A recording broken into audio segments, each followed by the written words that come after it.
जी हाँ दोस्तों, बार बार खबरों में सामने आ रहा है कि सुशांत सिंह राजपूत को बाइपोलर डिसऑर्डर की बीमारी थी। जहां पे ये बताया गया कि सुशांत सिंह राजपूत ने अपनी जान लेने से 2 घंटे पहले ही रिसर्च कर रहे थे कि बाइपोलर डिसऑर्डर के बारे में। जी हाँ दोस्तों, आप सभी को बता दें, लेकिन अभी तक इस बात का खुलासा नहीं हुआ है कि बाइपोलर डिसऑर्डर में आखिरकार ऐसी क्या गंभीर बीमारी होती है जो व्यक्ति को हो जाती है। बता दें दोस्तों, बड़ा खुलासा करने वाले हैं अपनी इस वीडियो में बाइपोलर डिसऑर्डर से बारे में। जी हाँ दोस्तों, आप सभी को बताते हैं किस प्रकार से बाइपोलर डिसऑर्डर में कौन से लक्षण होते हैं। इसमें अगर सुशांत को ये बीमारी थी तो सामने आ रही खबरों में कौन सा पार्ट मिसिंग है।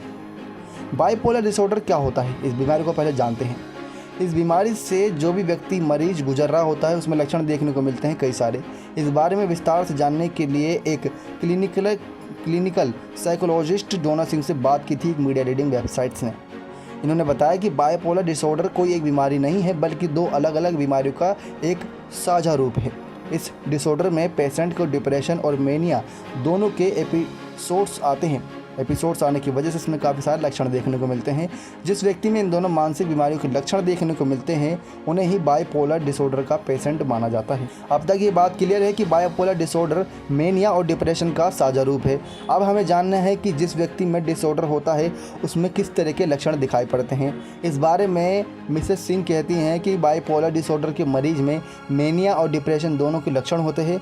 खास बात यह है कि दोनों बीमारियां एक दूसरे के एकदम अलग होती हैं। जहाँ पे मेनिया एक ऐसी मानसिक समस्या है जिसमें व्यक्ति बड़ी बड़ी बातें करता है, खुद को किसी राजा से कम नहीं समझता, उसके दिमाग में बिल्कुल ऐसे ख्याल होते हैं जैसे कि दुनिया अपनी मुट्ठी में। वहीं इसके विपरीत डिप्रेशन के मरीज निराशा हावी रहते हैं। उसे लगता है कि दुनिया में अपने लिए कुछ बचा ही नहीं है, एकदम अकेले और एकदम निराश। साथ साथ आपको बता दें कि किस प्रकार से बाइपोलर डिसऑर्डर के मरीज में मेनिया और डिप्रेशन के एपिसोड्स के बीच कम से कम 2 महीने का गैप होता है। यानी इन दोनों बीमारियों के लक्षण किसी व्यक्ति के एक साथ नहीं दिखते हैं। कभी मेनिया का एपिसोड चल रहा होता है तो कभी डिप्रेशन का, लेकिन जब एक बीमारी हावी होती है तो दूसरी बिल्कुल नज़र नहीं आती। 2 एकदम विपरीत लक्षणों की बीमारी एक ही समय पर होने के कारण इस बीमारी को बाइपोलर डिसऑर्डर कहा जाता है। सुशांत के केस में उनके फैंस के लिए जो भी बात अभी तक मिसिंग रही है वो किसी भी तरह से सामने नहीं आई है, वह है मेनिया के लक्षण। अब जानिए मेनिया के लक्षण क्या होते हैं। जैसे नींद कम आना, हाई एनर्जी फील करना, रेस्टलेस रहना, मूड हाई रहना, बड़ी बड़ी बातें करना, बाकी लोगों की तुलना में अपने आप को सुपीरियर दिखाना। इसके अतिरिक्त बहुत अधिक खर्चा करना, बहुत अधिक घूमना फिरना, जिन लोगों से मिलते नहीं थे उनसे भी मिलना, जिनसे बात नहीं करते थे उनसे बेवजह बात करना, यानी अपनी पास्ट लाइफ की तुलना में मेनिया के दौरान बहुत अधिक इंटरेक्शन करने लगना, गुस्सा बहुत अधिक करना, ये सब लक्षण हैं। बता दें, जैसा कि हमने ऊपर बताया कि आपको डिप्रेशन के लक्षण मेनिया के एकदम उलट होते हैं। इस दौरान व्यक्ति का मन हर समय उदास रहता है, वह तो लो फील करता है, अकेले रहना पसंद करता है, किसी बात करने का मन नहीं करता, खुश रहने की इच्छा नहीं होती, छोटी छोटी बात पर बहुत अधिक गुस्सा करता है, लेकिन नींद इसमें कम आती है। बाइपोलर डिसऑर्डर के दौरान होने वाली दोनों मानसिक बीमारियां यानी डिप्रेशन और मेनिया दोनों ही ट्रीटेबल मेंटेन डिजीज़ हैं, लेकिन क्योरेबल नहीं है। यानी दवाओं के जरिए इन बीमारियों को नियंत्रण में रखा जा सकता है, ठीक वैसे जैसे शुगर और हाइपरटेंशन की बीमारी को। लेकिन सुशांत सिंह के केस में ये बात भी सामने आई थी कि सुशांत सिंह ने दवाई लेना बंद कर दिया था, जिसकी वजह से उनके ऊपर ये बीमारी हावी हो गई थी। और वहीं बात करें मेनिया बीमारी की तो सुशांत सिंह राजपूत काफ़ी खर्चा कर रहे थे। ये बात सामने आई थी कि सुशांत सिंह राजपूत रिया चक्रवर्ती के साथ कुछ ऐसे फ्लैट्स ढूंढ रहे थे जहाँ पर वो शादी के बाद अपना खुशहाल जीवन बिताते, लेकिन इससे पहले उन्होंने अपनी जान ले ली। उसके साथ साथ उस फ्लैट्स में जो भी जानकारी सामने आई थी वो ये थी कि उसमें जिम होना चाहिए था, उसमें स्विमिंग पूल होना चाहिए था, वो पोर्श एरिया में होना चाहिए था, वहाँ पर अच्छी खासी सुविधा होनी चाहिए थी, महंगा कितना भी हो वो चलेगा। तो ऐसे में सुशांत सिंह राजपूत के लिए मेनिया बीमारी कहीं ना कहीं एक लक्षण बन के सामने आई थी। बता दें किस प्रकार से ये बात भी सामने निकल कर आती है कि इसका इलाज तो हो सकता है, लेकिन मानसिक बीमारियों से जो व्यक्ति गुजर रहा होता है एक खास तरीके का व्यवहार उसमें देखा जाता है। वह यह है कि आराम होने पर अपनी इच्छा से ही दवाई लेना बंद कर देता है, जैसा कि सुशांत सिंह ने करा था, जो कि उनकी सेहत के लिए बिल्कुल भी ठीक नहीं होता। इससे बीमारी के दोबारा हावी होने की संभावना बढ़ जाती है। इस स्थिति में परिवार को इस बात का पूरा ध्यान रखना चाहिए कि पेशेंट्स अपनी दवाई समय पर ले रहा है या नहीं। ऐसे में सुशांत सिंह का साथ तो रिया चक्रवर्ती ने छोड़ दिया था, जिसकी वजह से उनका ध्यान रखने वाला कोई नहीं था जो उनका अपना खास हो। भले से ही उनके आसपास नौकर मौजूद हो, उनके शेफ़ मौजूद हो, उनके कुक मौजूद हो, लेकिन उनका साथी मौजूद हो, लेकिन समझाने बुझाने वाला अपना ही परिवार अपने सबसे ज़्यादा काम आता है। साथ ही साथ जब दवाएं बंद करनी होंगी तब आपके डॉक्टर्स आपको खुद बता देंगे। यदि इस बारे में आपके कुछ सवाल हो तो अपने डॉक्टर से बात करें, खुद से दवाएं बंद करने का निर्णय कभी ना लें।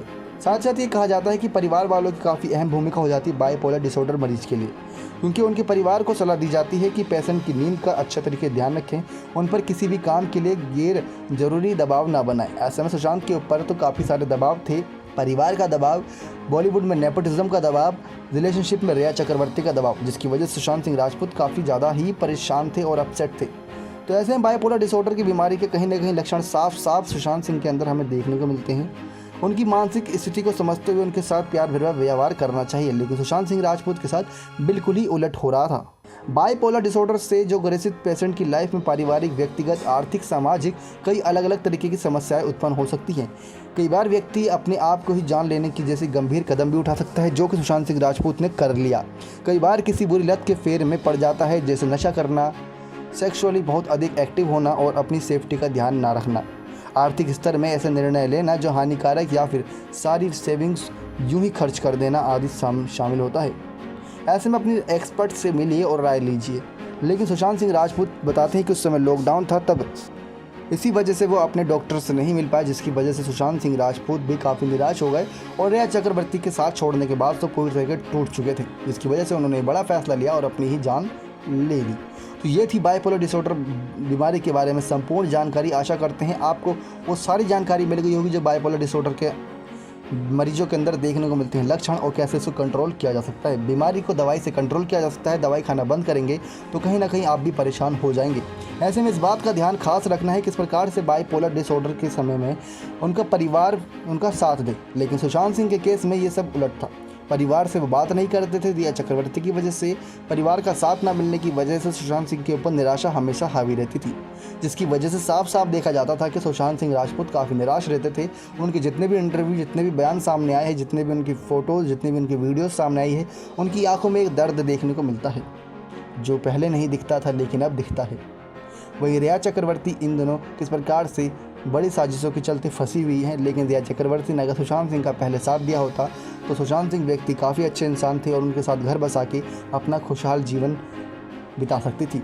लेकिन कहीं ना कहीं सुशांत सिंह के केस में रिया चक्रवर्ती ने सबसे बड़ी गलती ये की कि उन्होंने अपनी ही साजिश में फंसाने की कोशिश की, जिसके बाद आप सभी के सामने ये हाल है कि किस प्रकार से रिया चक्रवर्ती अब भटकती हुई दिखाई दे रही हैं सुशांत सिंह केस के चलते। तो ऐसे में दोस्तों आपके आसपास भी अगर कोई व्यक्ति बाइपोलर डिसऑर्डर मरीज हो तो उसकी सहायता ज़रूर कीजिए, क्योंकि ऐसे मौके पर उसको आपकी ज़्यादा ज़रूरत होगी, क्योंकि वो कभी एकदम से ही खुश हो जाएगा, कभी एकदम से लंबी लंबी फेंकेगा, लेकिन एकदम से निराश होकर अपनी ही जान लेने के बारे में सोचेगा। आशा करते हैं आपको हमारी संपूर्ण जानकारी पसंद आई होगी। नेक्स्ट 9 लाइफ की रिपोर्ट।